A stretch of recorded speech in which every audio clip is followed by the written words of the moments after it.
I'm Representative Al Baldasaro here, and I'm one of the co-hosts for the show of Who's Looking Out for You. My regular co-host, Representative Janine Notter from Merrimack, her son's in the Air Force, just came home last night, and she couldn't make it today. But I brought in a special guest there, no big deal, Representative Sherm Packard. Representative Sherm Packard is part of the leadership, state representative for many years, and he's part of the leadership in London. He's the number 2 guy, the deputy Republican leader.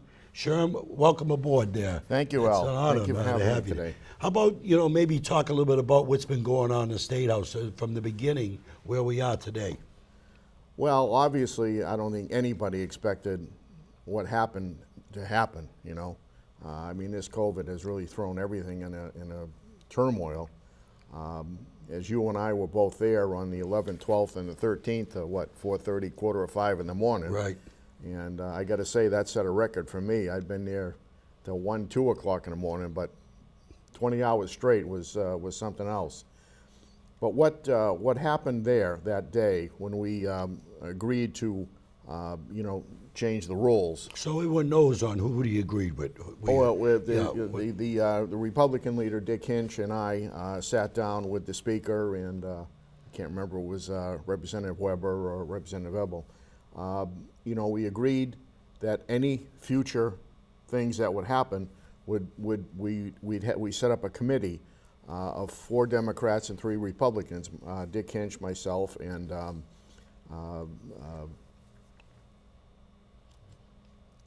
Lay, I think, was he there too? Yeah, Lay was Doug there. Lay, Yes, yeah. Mm-hmm. He's drawn a complete blank. Anyways, we agreed that we would meet, and every decision that was being made would be made bipartisanly. Right. Now, you told us moving that forward. in the caucus, too, now. We told you that in the Right. caucus. Mm-hmm. And that's what, was agreed to. And that's actually was in language. Mm-hmm. If you read the language. We had one call, I think it was later in March, we had one conference call, and it didn't amount to much at that point.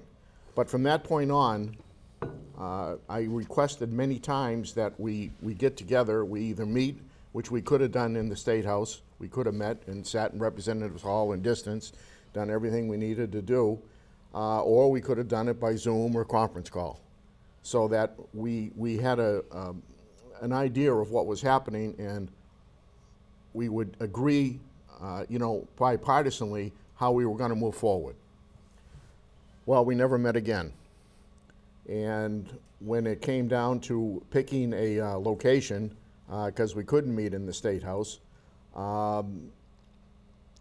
we had no communication from the majority party whatsoever. I called many times and spoke with the Speaker, and made recommendations as to maybe places we could meet, and he invited me out to the Whittemore Center, what's this, a month and a half ago, 2 months ago Right, now? yes. And when I get out there, I thought we were just out there looking at the place, and when I get out there, the decision had already been made that that's where we were going to go without any input from us whatsoever. And the rest is kind of history. We've met there twice, it was, it was set up pretty good. I mean, I got to give UNH credit. They did. I mean, they really took good care of us out there. Yeah, they did do a good job on the setup, that's on for the sure. setup, and we had obviously had more than enough, police presence in case anything was to happen, any demonstrations or anything like that. But what kind of upset us was, really upset us, was that we had no communication. We requested many times that we get together and we try and do this bipartisanly. I mean, this is something that affects us all. And this was part of the rules, right? And this We was voted part, and this that was in. part of the rules, and Right. that was part of it. I can't remember the exact language. I don't know if you have it in front of you, but it was with consultation of the minority party, and with our acceptance also. So that didn't happen, and we went out there. Now I'm understanding that from a recent conversation that we have to go have veto day, which tentatively is going to be the 16th of September. But we don't know where we're going to go yet because the students will be back at the Whittemore Center, and they're going to be filling the ice ring up because I guess the ice hockey is going to move forward, Right. the team, so we can't use the Whittemore Center. So I don't know where we're going to Right, go. yeah. All I've been told is that they're looking at a few different venues. But, you know, this has been pretty much the way the whole session's been. Right. We haven't really had much cooperation whatsoever. You know, the sad thing that what aggravated me was that the Democrat leadership there, you know, per their failure, they told us one thing and they did the totally opposite. And for most of the people in town here, that all they heard was, oh, the Republicans, they said they wouldn't work with the Democrats. Well, that's not true.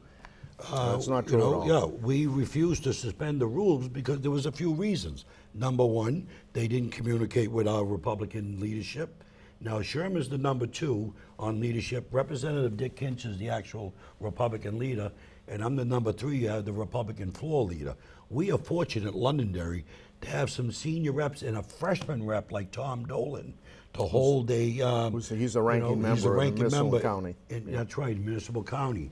So we definitely were able to put him in the right position. But the bottom line is they never wanted to work with us. So we stood our ground. No. We tried to work with them on, a suspension of the rules. We had the rules committee, and you were there. I was there. I'm a member with you on the rules. Right. Al and I are both on the rules committee, and we tried to get them to at least let us allow to bring in a bill that would have frozen the business profits tax and the business enterprise tax at its current level, regardless of the trigger, until this pandemic was over. And Can they you refused. explain what that trigger so people know? The trigger was in the budget is that the Democrats wanted to raise the business enterprise tax and the business profits tax, which would have been devastating to New Hampshire businesses. For the first time, was it 4 years ago, we were able to reduce the business profits tax from 8.5% we got it down to 7.7% right now. And I mean, that, the governor has just done a magnificent job at bringing business into the state. And I mean, we were doing better than almost any state in the country. And of course, then this hit. But they wanted to raise the business profits tax. And we said no.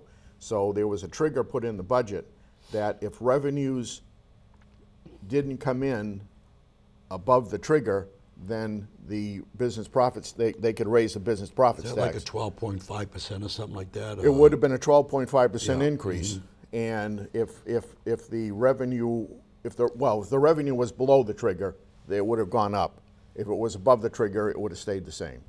And right now, we haven't got the final figures in, but right now, we're still a little bit above the trigger. Oh, good. So it looks like, but again, they've got to go through the audit and everything Well, else. the Democrats must hate that because they thought we were going to fail. They were sure we were going to, well, I don't think they thought we were going to fail prior to the pandemic. Right, yes. But, with obviously the pandemic hitting, but we're still right now, a little bit above the trigger, so we're all set. I just hope that we don't get to the trigger because that trigger goes into effect January 1st. Right. And what we wanted to do was to freeze it until the legislature came back next year so that we could address this in a fair way. I mean, nobody could have anticipated this. That's right. The amount of devastation the state has taken because of this pandemic. But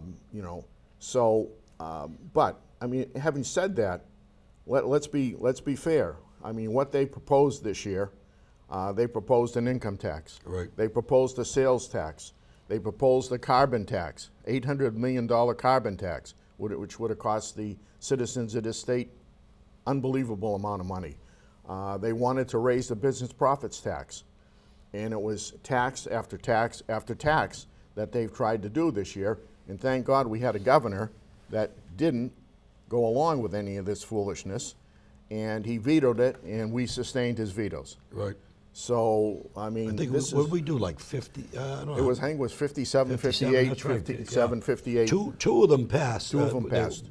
But the rest of them, Rest the of them- Republicans stuck together and said, we're not going to put taxes, we're not going to do mandates on our constituents. You know, there was one bill there, and I know this was near and dear to our hearts there, and I think the Democrat state rep we have in Londonderry, Ann Warner, voted for, was the Family Medical Leave Act. Yes. Now, we all support FMLI, Yep. but we don't support hiring, I think it was 60 new positions, putting in $50 million into that there was no way that they even had this funded into this program, and that would have cost the taxpayers, because the money got to come from somewhere. And that was just a startup. Right, that was just to start the Startup. program. Right. It's just a And startup program. Wasn't it mandatory? I don't know what the dollar It was. figure. It was. Everybody. 0.5% of everybody's salary. So, and that was that's a mandatory And that was tax. mandatory. It was a mandatory family leave program. Right. Now, the governor had proposed and was ready to go with a voluntary system that would have helped hundreds of thousands of people in this state, and it would have been voluntary. Again, you know, I mean, this is what the Democrats do. It's mandatory, mandatory, mandatory, and this would have just taken more money out of everybody's pocket. Sales tax would have taken money out of the pocket. The income tax, this would have been two income taxes if they had got their way. There would have been an income tax because of the paid family leave, which we all agree with, you know, should come into effect, but it should come into effect so that people aren't forced to pay for it through their, you know, deduction from their paycheck. And, you know, I mean, it can be run more effectively by, you know, an insurance company. Right. You know, I was kind of surprised there because all the Democrats were on board with that. They were all pushing. They were all pushing to pass for it. that. They didn't care that everybody had to pay. You know, and that whether they needed it or not, you were forced to pay for that there. And it's a shame. You know, there was another bill, and when we get into the bills there, but before I do, I wanted to talk some about the process. We stood our ground on not suspending the rules at the House. Yes. And we did that because we knew 25, maybe 30 of those bills that were coming in that were more taxes, okay, and more fees that we stopped, that the governor vetoed the year before. They brought these bills, not only taxes and fees, by the way, which is my friend, Ann Warner, our state representative here in Londonderry, voted for all this stuff. She's the only Democrat out of the other, and then 6 Republicans. So we stood our ground on that and say, we are not going to mandate to our district, we're not going to raise taxes, but one of the near and dear to our heart was the Second Amendment, the red flag bill that, and they all the Democrats passed it on the floor, but the governor vetoed it before and they brought it back again. Yeah. Well, they brought back, what is it, I think we counted 15, 20 bills that the governor vetoed, and they decided to bring back again, knowing that the same thing was going to happen. The governor was going to veto them. There was no question about it. Yet, you know, they had to bring them back a second time, and they were allowed to do that. Now, if a bill is killed in the House, then you can't bring it back on the second session. Right. But because it was vetoed by the governor and it legally passed the House, they could bring it back again. Mm-hmm. So the minute filing opened in what was it? Last September or whatever it was. Right. Yeah, September, last September. yeah. Mm-hmm. You know, they went out and they immediately filed all these gun bills. Right. All the gun bills, almost the same ones. Kathy Rogers from Concord filed many of the gun bills. Then they filed the tax bills. You know, all this stuff that the governor vetoed. They knew he was going to veto again. They knew we had the votes to uphold the vetoes, but they went and did this a second time, knowing that the outcome was going to be the same. And it was right. It was, 15 or 20 of the bills that they wanted us to suspend the rules on to allow in were those same bills. Right. So now, just so everyone knows that it's watching, when we when Republicans were in the driver's seat on this one, because you need 2/3 of the legislators present in order to suspend the rules. Because of COVID-19, our rules expired, so we had to bring in new rules for the House in order to operate properly. We stood our ground and we would not do it. We stopped the Democrats in their tracks by bringing these bills forward. Now the best part to come is, what did the Senate do? You want to touch on that? I've got a whole list of what the Senate did. Yes, we have it right here. The Democrat Senate, that is, by the way. Yeah, the Democratic Senate. They're in the majority. What they did is they took, I think it was 30 bills, 29 to 30 bills, and they put together these massive combination of bills that, in all the years that I've been there, I've never seen anything like this before.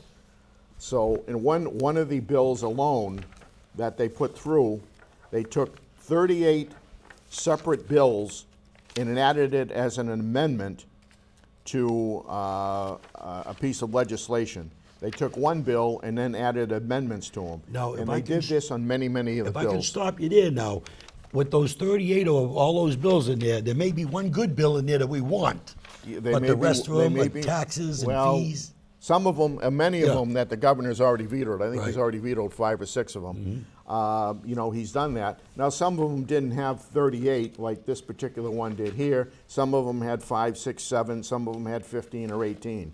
But this is what the Senate did over there. And frankly, we tried to negotiate, you know, of being allowing to have some form of hearings. You know, all the Senate bills that were coming over that never came over from us, you know, when we suspended the legislature after the 13th, we tried to work with the Democrats and say, look, there's got to be a venue where we can maybe hear these things. And, you know, they really didn't make, to me, much of an effort on trying to move forward and do this. So this is what happened. This is what the Senate did, and they were determined to end the session on June 30th. Representative Hinch, the Republican leader, had a proposal to move us into maybe the end of July or even August if we had to try and get our business done. And unfortunately, the Democratic legislature in the House and the Senate didn't want anything to do with that. So technically, our last day of the session, other than veto day, which will be in September, was June 30th. And we had to vote on all these bills, and some of them, a lot of them were tax bills and gun bills and, you know, this massive voter registration bills that, you know, would have brought tremendous amount of fraud to the state of New Hampshire. And the governor has vetoed those, and that's what will be coming back in September, whatever date that may be, to uphold his vetoes. Now, you know, one of the first bills that we had, like I'll use HB 1162. HB 1162 had bills on there, was like, let's say, Senate bills. All Senate bills did not get a public hearing, so there was no transparency, okay? It just baffled me why they would put Senate bills in there that the House never took up. Per the Constitution, they didn't care, okay? Because the New Hampshire Constitution states in there, I know most people don't even read the New Hampshire Constitution, the U.S. Constitution, and it states in there every bill must have a hearing, okay? And they didn't do that. So many of us stood our ground and voted against. Now, Sharon Carson, I'll give you an idea under the foster care. A great bill in HB 1162, and Governor Sununu, when they all agreed with it, he signed this bill into place. Sean Morrison, they brought in this foster care bill, and I co-sponsored that bill with him. But it got tabled in the Senate last year, and Sharon Carson in the Senate fought and got it off the table and got it passed. Now, and this is going to be a show on this in a couple of weeks, because we're going to get some millions of dollars coming into New Hampshire on a grant, okay, to help foster care parents on taking care of their kids. But anyways, that bill did pass. Now, what most people don't know, bill that's going to the governor, is one bill that really killed me. Was the one on mandated that your insurance will pay for abortions. You remember that one there? Yep. Yep. And the Democrats didn't care where that came from. I mean, that was one that really bothered me. You know, and of course, you know, all us Republicans, we stood our ground, voted no, but the Democrats had the votes. So they passed, and now it's going on to the governor. I don't know if he's vetoed that yet or not. I think he has. I'm not sure on that one. Right. But you know, we'll get a printout once he gets all the bills, and you know, I mean, we're not sure he's even gotten all the bills yet, because you know they got to go through enrollment, and then they got to be signed off by the Speaker and the Senate President before they go to the governor. And the way that the Senate claims that they got around this is that they took these bills, technically had a virtual hearing on them because they didn't have it in public hearing. Right. And then they brought in these amendments.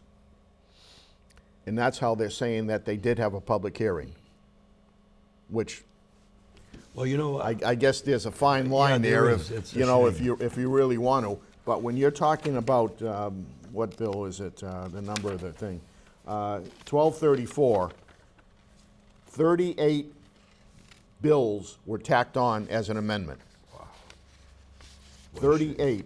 They took House Bill 1234, what page was that there? So I know that's that. page 8. Page 8?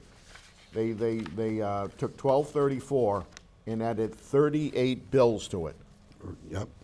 And, I mean, some of the stuff is good, and, you know, some of the stuff is, you know, it just doesn't make any sense. But to put 38 bill amendment on one bill is just, No, I it's don't- never happened as long as I've been No, here. I don't know if anyone can see, if the camera can pick this up. Like here, I got it outlined, all the Senate bills in there that have not had a hearing. I lined it out In the House. in the House. So I voted, that bill passed. I voted against it on that, Sherman. We all also did, stood our ground. I'm going to tell you, right, Republicans stood their ground this year because the Democrats were determined to spend and tax, spend and tax. That's all they did. And many of us in the State House all believe, you know, we don't mind paying our, share, our share of taxes. But the more we tax the working people, their quality of life goes away. We're taking away their quality of life. And I know moms and dads sitting around the table, I know Sherm and I, many times, we live on budgets, you know, think, can we go on vacation? You're gonna pay taxes. Our property taxes are going up. So that's why I got my little taxation is theft button here. But anyways, these bills that they brought up, I mean, sure, I just don't understand how they could do this legally. Well, again, you know, I've been there, you know, 30 years, and I've never seen anything like this, and I've never seen, no, we did a little bit of research on this, and we've never seen anything like this in the past. Right. Granted, we are in different times, but this was uncalled for. You know, if all these bills had passed, you know, it would have cost the citizens of New Hampshire untold millions of dollars. Right. In sales tax and the falsehood that if they pass an income tax, which is one of the things that they, you know, espouse all the time, will pass an income tax, your property taxes will go down. There isn't one state in this country that has passed an income tax Where it's gone down. You're where right. it's gone down. I agree. Yeah, 100%. And just when we put the school funding, you know, into place there years ago, they said the taxes are going to go down. Well, your property taxes went down 1 year, and then guess what? Yeah, Bang! that They shot up again. That and happened that's in probably New Jersey, Connecticut. and, all of them. Yeah, that's And right. that's exactly what would have Maryland, happened in yes. this state. You might have seen a minor reduction 1 year, and then I can guarantee you the taxes would have gone through the roof. Now, you know, one thing, the Democrats are going to tell you that what we're passing on, we're liars. We're not telling the truth. Yep. Okay, you're going to hear that all the time. The Republicans are lying. But you want to know something? You could go on the state page for the legislator, and you can go and look at the calendars, and then identify different bills, and look down at all the amendments, and you will see exactly what got passed. Now, the President Trump signed into law the CARES Act. The state of New Hampshire got about 1.2 billion, was it? Something like that. Somewhere around there, 1.25. Close to 1.3 billion. Okay, 1.3 billion. Now, this money there was carrots that, you know, strings attached to it, okay, that the governor had to comply with. The Democrats took the governor to court twice, and it got kicked out, and they didn't win. They wanted to take control of that money.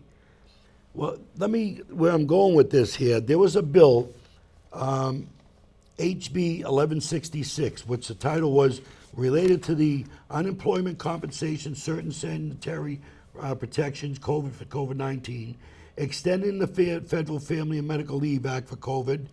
Now, it goes into a lot of areas. It's illegal. what they put in this bill. It goes against the federal law, and if we go with what they want, 50 million was to go off to some other program funding the upgrade for New Hampshire employment. It's illegal because we had to comply with the federal law. We brought this up on the floor. It's in the videos. You can see it for yourself. Don't take it from me or Sherm. But they passed it. And of course, it's going to get vetoed by the governor because, you know, the governor has the right under Emergency Act to make these decisions where that money goes. Now, money's coming into Londonderry for, there's grants that go on. Our town is getting money through the grants. You know, and I other forget how much it is. but, right. yeah, I don't we're remember getting- the we're numbers, and I getting don't want to throw them a out. 'Cause decent they'll call sized us a grant. liar if we're off. Yeah, if we're off the dollar. That's right. So, you know, I mean, what were some of the things on that $50 million thing? We knew it was improper. It was illegal. We could not do that. But yet, and we even had some Democrats vote with Republicans because the vote was 178 to 154 on that bill.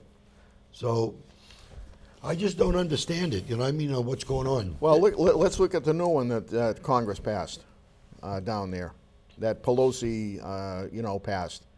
What is it? Another $3 trillion. Right. I remember. I don't know the exact number, but how much stuff was in there that had absolutely nothing to do with COVID. Right. And I saw it on the news there about 2 weeks ago. You know, all the stuff that was in there. I mean, stuff for the arts and stuff for this and stuff for that that had absolutely nothing to do Yep. with the COVID-19 situation. And yet they're passing these massive bills that are going to raise, you know, everybody's taxes somehow. I mean, the debt in this country is going through the roof. And, you know, let's face it, under Obama, the debt went up $10 trillion. It doubled in his presidency. And of course, they're going to blame that. They always blame that on Bush. It was Bush's fault that that happened. But, you know, it was under his administration. Him and Joe Biden are the ones that raised the debt in this country by $10 trillion. And that debt has to be paid. That's right. And then here we are with the COVID, and then the president had also those disasters in Puerto Rico and other areas. It's costing us billions and trillions of dollars there of all the disasters that we had throughout the country. But nobody will ever remind you about that, why our deficit has gone up more, okay, to the money that had to be spent on there. Now you got Democrat states that are looking for money because they did nothing with the protesters, with the burning and the damage and everything else. Which is still going on. It's still going on. And none of them are speaking out on this stuff. I don't understand why the Democrats could stop this, okay? But they're not. They want this to go on and make the president look bad, and it's a damn shame. Well, there's no question they want the president to look bad, and they're kowtowing to these anarchists. I mean, this has nothing to do with Black Lives Matter. This is the anarchists that are out there on the street trying to destroy the government of the United States. There's more whites out there than there are And blacks. make no mistake about it, that is their goal. They don't believe in any form of government. And you've got these ultra left-wing liberal mayors that are allowing this to happen. They're making their police departments almost not respond to them. We just saw in the news there, 14 people got shot at a funeral in Chicago. Right. You know, and now the mayor of Chicago is yelling that no federal troops can come in to protect federal property. And the president wants to send them in. Wants to send them in. Right. And you had, what, 115 or 120 troops in Portland trying to protect federal property. Did you see what and they were did? burning and you know. Do you see that building? What it looked like? I thought it was Yeah. back in Iraq or Kuwait. Yeah. You know what I mean? The way the damage they did to the they're building destroying it. outside. Yeah. They're destroying so it. Why wouldn't the president send in federal troops? Many presidents throughout the country, 12, I think, incidents, they sent in the military into different areas to squelch these protesters that were getting violent. The Constitution gives you the right to protest, but it don't give you the right to loot, to burn, to steal, to rape, to kill. To murder. Right, yeah, it don't give you that right. To terrorize the citizens. But why and that's are they exactly what's happening. Yep. Why are they silent there? I just don't understand it. You know, you've been involved in a lot of the meetings on the leadership with the speaker. Yes. Are we getting anywhere now, or where we're going, where we're going to meet September? Nope. Nothing at all yet. Nothing. I've had no communication on how this is going to happen. whatsoever. As I said earlier, when I talked to him on Monday, and you know, I want to make it perfectly clear, the Speaker and I are very good friends. Philosophically, we differ, but the Speaker and I are very good friends. In fact, he's a fellow Mason with me and Al. Yeah. So I mean, you know, I mean, and personally, I like him. He's a you know, I think he's a fine person. I just disagree with his policies and the way he's run things. Having said that, you know, when he talked to me on Monday, it was a short conversation, and he told me we couldn't go back out to Whittemore Center for veto day. He's got the chief of staff looking for an alternative site at this point. So right now, as far as I know, everything is up in the air. Wow, that's a shame. You know, like I'm the same thing as you. I mean, I've been friends with, you know, the Speaker for a long time. You and I both have worked cross-party lines with the Democrats on many, many bills. I've been up there 14 years. You've been up there 30 years. 30 years. What makes a difference with somebody like Sherm, me, Betsy, you know, Tom Dolan now as a freshman holding a leadership position, and Dave Lundgren and others that we have, it makes a difference for Londonderry to get, you know, adequacy funding, to get our fair share, to make sure, because we're in those meetings. We're there fighting for the state, of, you know, for Londonderry and the state. But will be a cold day in hell, we will let something go by where Londonderry does not get their fair share, whether it be adequacy or whether it be anything, money, road tax, and you've been on what, Transportation, right. For well, most of the time, except when I was, you know, the Republican leader Right. myself back Chaired in it 9 and many 10. years. Yeah, as 12 the years. 12 years as the chairman, Yeah. and that's a big committee, you know. And then of course Sherm had a big say with Public Works on the 10-year plan. If you look at the roads that are going on, they're being repaired, the state highways 128 and 28, you know, that's all been in the plans there, but where we've been pushing to get done here in Londonderry, Yeah. which has been a win-win for the town. The same thing with a few years ago when they were complaining the lines were faded on the streets there. And I think I called Sherm up to get the engineer's number there, and I called, you know, the engineer that handles our town. With a few months later, they came in and spray painted our lines, you know, for the safety of the children. The same thing with the light down in North Londonderry. Yes. Okay. And they're working on the light now Right. at Stonehenge. At Stone, oh, good. Yeah. Now, the one in North Londonderry, I called them up, and I guess the rail trail there were meeting with the engineers at the time. So I told the engineer, if one kid dies in the state town of Londonderry because there's no light crossing from the school, it's on the state. You've been warned. A few months later, next thing you know, they're working putting a light in. You know what I mean? It was beautiful. I loved it. And I'd just like to give a quick you know, accolade to Doug Thomas on Science and Tech. I mean, that's one of the most difficult committees up there with He's a the genius. technology. Yeah. And you know, he's been great on that committee. You know, trying to make us people that don't understand that science that well and helping us understand it. When they give, if you ever go to a science and technology hearing, to sit in there for an hour, and I've sat on that committee many times with Doug. I have too. Doug can spout out, you know, megabytes of this and that. Yeah, you know, it's a world all its own. How the grid works, how the funding mechanism is, how Londonderry's electric power plant works, how they deal with, you know, you know, what do they call that power at night? Special power for certain areas, certain times. He's a guru in this stuff. I couldn't do that every day, you know, and understand that. That's probably the most complicated Right. committee in the House. Yes. You know, as far as its technology and, you know, understanding it, it's probably even more difficult than the budget. And the big thing what most people don't understand is net metering. Yeah. I have net metering on my home. I have solar panels that I lease on my house. But I lease it. I get no benefits, no subsidies, or nothing from it. So what happened is they put a bill in a while ago, and they were trying to, where they pick and choose winners and losers, the way Doug explained it to us, that they wanted to be wholesale, retail reimbursement by Eversource, meaning the users would have to pick up that cost, where everyone else sells their electricity back to the grid at wholesale. but solar is at retail, which isn't right. So the Democrats keep pushing this net metering, okay, where the, like these big solar yards that they're building and stuff there, you know, where. Like the one they want to build in Manchester. at Yeah, the and I old think dump. here in Londonderry too, in Auburn. But they sell it back to the grid at retail, and every one of us have to pay to cover that cost that Eversource loses. So we've been fighting this for a few years now to stop this. But Doug can sit here and explain a lot more. And, That's a show on its own. Right, that's a show on its own. So, I Explain- mean, I've explain learned a all lot, that. you know, on it, but I don't know all the, I'll be the first one to say, I don't know all the ins It's and a very outs. complicated Yeah. subject, but I think it would be good for the citizens at some point if you get Doug on to explain Oh, yeah, that whole I've thing. already talked to Doug there. We're gonna get him on. And explain to the citizens so that they have a clear understanding of how complicated this is and why we've taken the stance we have. And, yeah, I think Doug wrote an article too in the paper. Yes, they did. You know, you know, but it's a tough one to understand, you know, and It's a very complicated Yeah, subject matter, very complicated.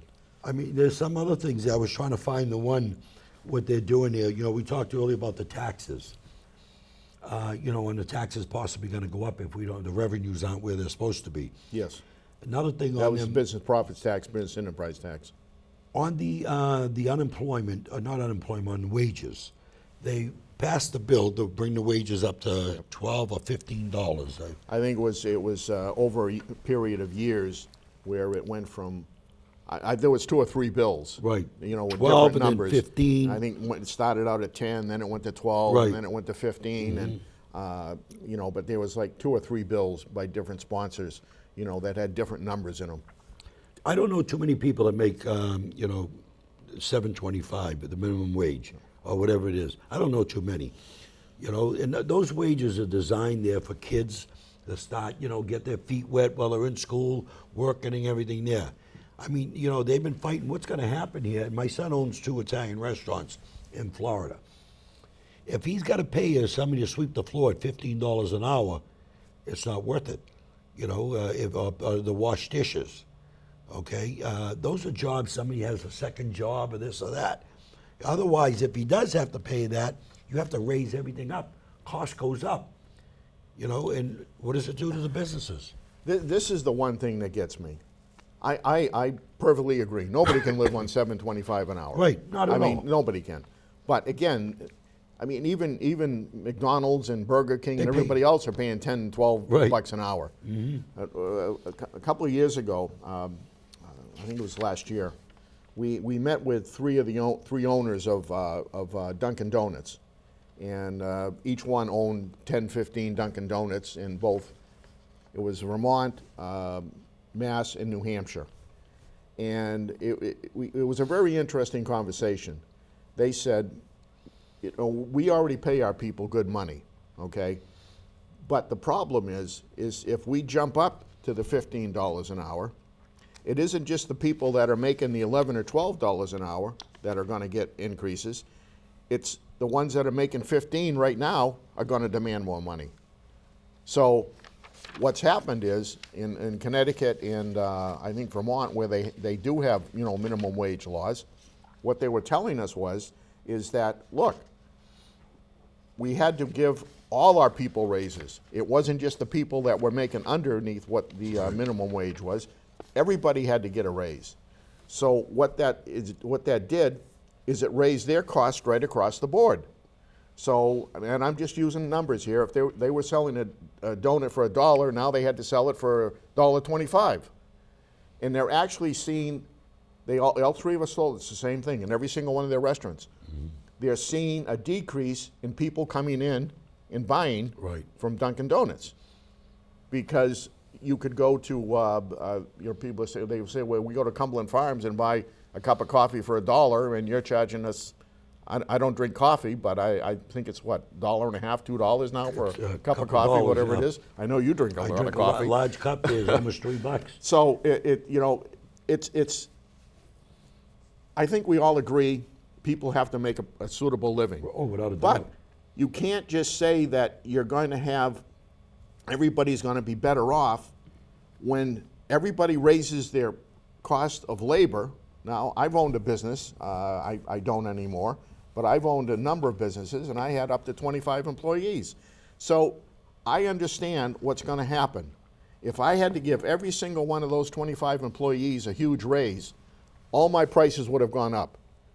So if we raise all these minimum wages that are going into effect, that's great. People are making more money, but make no mistake about it, these companies are going to have to raise their prices. Right.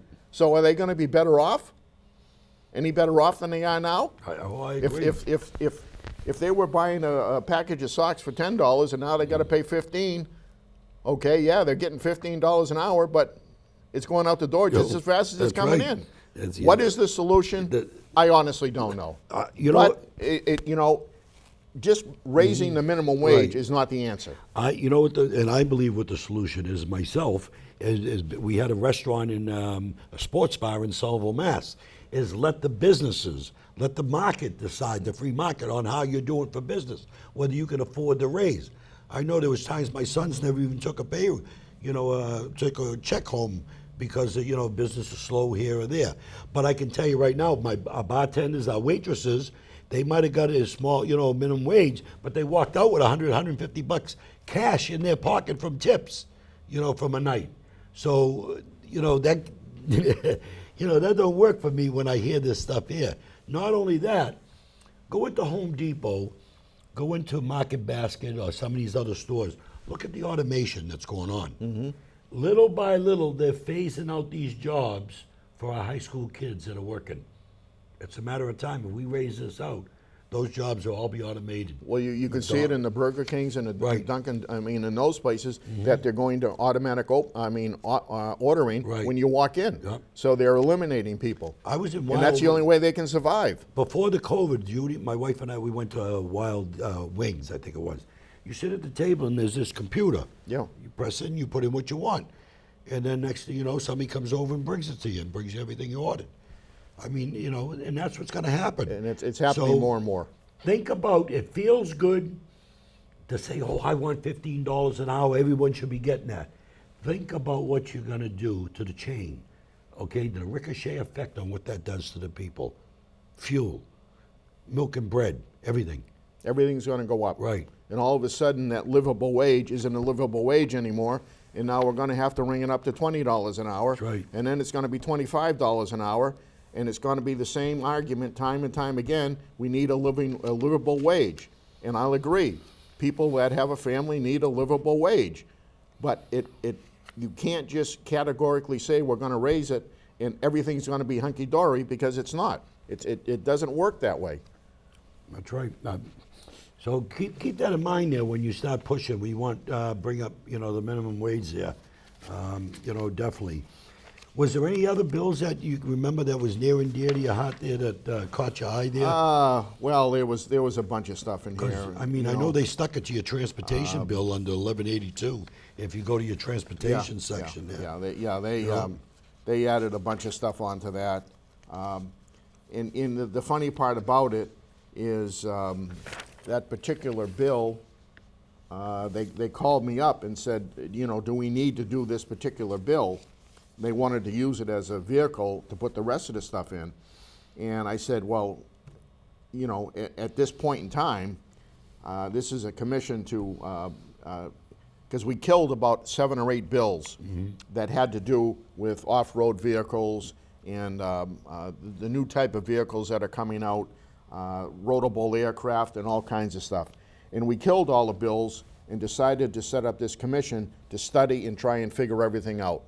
Okay, and it was going to be a lot of work, but what they did is they took that as a vehicle, and they put everything into it, including the 10-year highway plan, and that bill should have stood on its own. I mean that is a major bill for the state of New Hampshire. Every 2 years we do a 10-year highway plan, and there was some stuff in there that. Probably shouldn't have been in there, but nobody ever agrees 100% with the 10-year highway plan because of the everybody wants everything done immediately, and unfortunately we just don't have the money to do that, especially with the reduction in the gas taxes we have both state and federally. putting it into it should have been a separate bill. It should have stood Right. on its own. I mean, that's a major piece of legislation. You know, one of the other ones here I know that we never even had a hearing on was like Senate Bill 446, where they wanted to raise the airport fees for transportation network companies and stuff like that. What they don't understand, you start raising those fees over there and you work with Manchester or the companies that are around there, we're going to end up losing. We're fighting to get airlines into our town, okay, at the airport. Even though Manchester runs that airport, 3/4 of it is in Londonderry. Yes. So, I mean, by raising the fees, what's going to happen? Like, let's say the rent-a-cars and other things that are over there, you know? Well, right now, the rent-a-cars are paying 10%. Right. And you know, and that's what they. I mean, right now we're charging the rent-a-car companies 9.5% rooms and meals tax. They all have to do that, pay that, and the airport charges them an extra 10%. You know, for working out of the Right. airport. So, I mean, just to give you an idea, these are some of the things that are going that are not business friendly, okay, that really pushes business out of our area versus bringing them in. I mean, one of the great things the governor did here with the COVID when he opened up, letting restaurants have those seating areas outside. Yes. What a win-win for the town of Londonderry now. It's actually beautiful, and I'm hoping they keep them all year, Well, keep them out there. you know, during the unfortunately, this summer. is New Hampshire, Right, so- this is New Hampshire, Yeah. but I'm saying for the summer months, it's nice. Like my wife and I go to Luciano's and sit on the yeah, deck, yeah. Sabatino's, La Coretta's, and some of these other restaurants. It's beautiful to be able to sit outside and I stuff. mean, you know, that's the only unfortunate part about the outside seating in New Hampshire. I mean, my daughter lives in Florida, and she said they have all kinds of Oh, outside I seating. loved it, yeah. I said, but you can sit out yeah. almost 11 or 12 months out of the year. I said, up here, let's face it, come fall, come maybe late September, it's going to be very touchy if you're going to be able to sit out. And again, come springtime, so you're going to only have ain't about kidding. 4 or 5 months that you might be able to have comfortably sit outside. Yeah, just to get back to another subject there. Last night, Sharon Casa and I were at the school board, and on the coronavirus, on what they're going to do. There was a lot of people, that were speaking. They didn't make any decision. I think they're going to meet August 4th. But the governor came up with it, and Frank Edelblu, the commissioner for education, came up with a great, a plan there to give him some tools to work with. Yeah, yeah. And of course, I know you were pushing with the governor, myself, Dick Kinch, a bunch of us behind the scenes on the local control, and the governor believes one size doesn't fit all. So, I mean, I was in, there was a lot of questions and things that, things they asked, they got no answers, but it was hard for me to hear in the back because the acoustics in the building, it was really tough. So I'm hoping when they watch it on the video that I can hear it better, because I mean, I'm standing there and I'm saying, geez, it's a shame. But you had a lot of teachers there speaking that they didn't want, it open up. They're worried about COVID and all that there. But, we got, 304,000 people in our county. Here in Londonderry, we're down to about 10 or 15 people that got COVID, okay? We had about 4, Yeah, I think it was 11 I saw in the news. 11 we're down to. So, my opinion, I think we should open. I think we should be up and at it. I don't know. Everyone's got different opinion. I really do believe this has to be taken up by the individual school district. Right, yeah. And, let them make those decisions between the teachers and the parents and, obviously the school administrators and stuff. And that's the key, Al. One size doesn't fit all. Right. We'll take one of the smaller towns up north or in the western part of the state that might have 100 kids in the school system, where we have, 4,500, Right, 5,000. So, the situation in Londonderry or Derry or Salem is, in Bedford, I guess, just came up with a plan, from what I understand, that they're going to be on and off. Right. So many days on, so many days off. And I think, each town has to come up with its own plan that they believe it's going to work for them, and at the same time be ready to make changes if it need be. Right. And so, yeah, I agree 100%. This Yeah, is not a local one size control, fit all. I agree. Absolutely I has mean, to be local control. I have just a nephew now who's in the school, in high school, But I mean, when I talked to some of the other mothers, some of the kids picked up on this virtual learning. The other ones were struggling ahead. Our kids, that need help, our special needs children, got kind of pushed aside. And I know Senator Sharon Carson was on top of that with the governor and some of it, on coming up, and Frank Edelbo was big on trying to get a better program, because he even went around to some areas where they had no internet for these kids, and got the company to come in and do whatever they did in those areas there. So I thought it was a win-win. It's a very difficult situation because, some of the special need kids are probably much more susceptible, to picking up this disease than, Right. a real healthy child. And I can say this, I got a special place in my heart because one of my grandsons, was autistic. Right. He wasn't severely autistic, he was mildly autistic. And he's out of school now. He actually graduated from college. But I can tell you categorically, he would not have done good virtually. Right. He needed that special attention, Yeah. in the school system, and the special help from the teachers, one-on-one, many times. So that's why I say it has to be up to the teachers, the parents, the school system. It's going to have to be local control. Right. It's You gonna be have to tough. and you might have to make changes, during the course of the school year, Right. depending on what happens and how particular kids are learning and how they're not learning. Right. It has to be flexible. Yeah, I'm glad kids are, because that'd be tough trying to, like we got a lot of kids in Londonderry being homeschooled. Yeah. So if they go back to the virtual, where a couple days here and there, maybe they should link up with those homeschoolers and see what they're doing right, because those kids are unbelievable, on their test results and everything else. So maybe they can work together as a team, on that.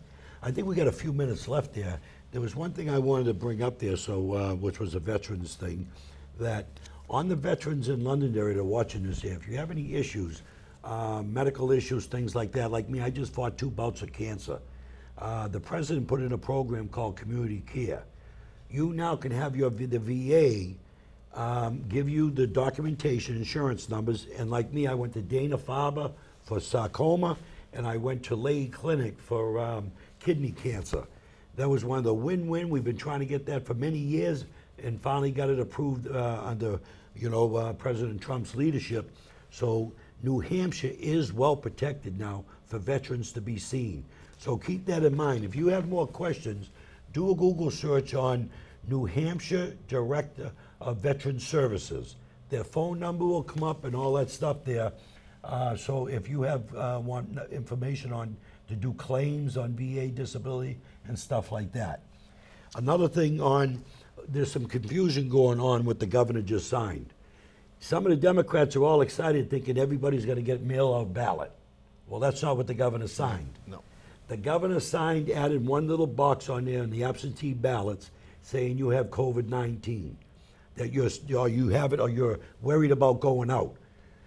You still have to register to vote at the town clerk's office, or same-day voting, you got to walk into the polls. Right, and you can, if you want to request the ballot, he loosened it up as far as requesting absentee ballots. Right, yeah. But we're not going to just mail out ballots to Right. everybody. So the ones that think you're going to get a ballot in the mail, that's not going to happen. You still got to be registered. Okay, you still got to go to the town and register, and then, or you could, if you're already registered, you just go on the system and request an absentee ballot. Simple, cut and dry. And anybody that believes that just mailing ballots to everybody in the country isn't going to be fraudulent, I'm sorry, they're kidding themselves. That's right. You see all the cases that the Attorney General put out, that's on the White House page. Do a Google search on fraud, voter fraud in the United States, and take a look at the White House on all the fraud cases of ballots, boxes of ballots at either at the mail post office or at somebody's house. Or, I mean, here in New Hampshire, we've had already 5 cases of voter fraud. We had cards that were sent out on the 2 elections ago, and I think 10,000 of them came back, no address. And then all of a sudden, we say, no, there's no voter fraud. Okay, so keep that in mind there. When they tell you that, it's a bunch of garbage. Why would anyone fight to have an ID? You know what I mean? Voter ID. We have voter ID, but we also, what's it called? The affidavit that you can sign fill an out affidavit. if you don't have an ID. You need an affidavit to get your drugs at the drugstore, okay? You know, your pain pills, license, welfare, cash a check, you know what I mean? What? Am I missing anything? Insurance, you have to have an ID. It's crazy. One of the good things that we did, Al, last session, was we passed the legislation that said you had to be a resident of the state of New Hampshire to vote in New Hampshire. Right, yes. Now, we've been accused of the Democrats of trying to suppress the vote of students, which is an outright fabrication. It is not the truth. Nobody is trying to suppress anybody's vote.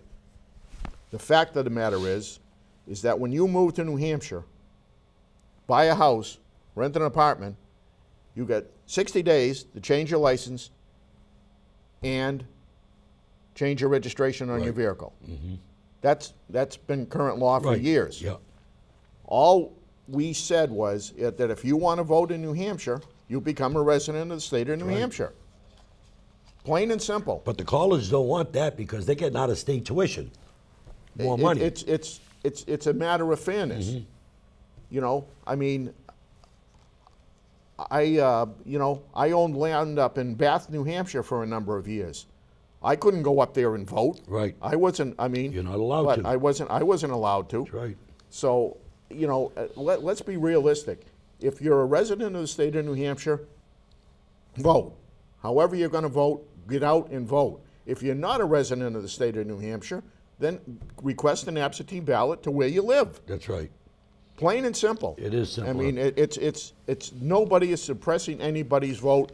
This is just a matter of New Hampshire residents picking the New Hampshire candidates and the New Hampshire representative senators that they want representing them. I would love to see Republicans and Democrats get out there and exercise their right to vote.